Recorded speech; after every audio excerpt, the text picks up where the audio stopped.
জানতাম না, পরে জানলাম বিনয়বাবু নামক এক ভদ্রলোক এই ডাক বাংলোয় এসেছিলেন, কিন্তু যেদিন আসেন তার পরের দিনই মারা যান। ওই ঘরটা সেদিন থেকেই বন্ধ ছিল। এর আগেও একজন ভদ্রলোক এসে বাস করতে পারেননি।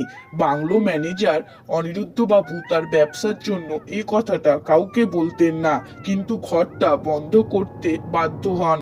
অনিরুদ্ধবাবু বললেন, বিনয়বাবু নিজেও একজন অধ্যাপক ছিলেন, তিনি কিন্তু কারো ক্ষতি করতেন না। কেন জানি না আপনাকে তার ভালো লেগেছিল, তাই তিনি আপনার সঙ্গে আলাপ করেছিলেন। এ কি, আপনি চললেন কোথায়?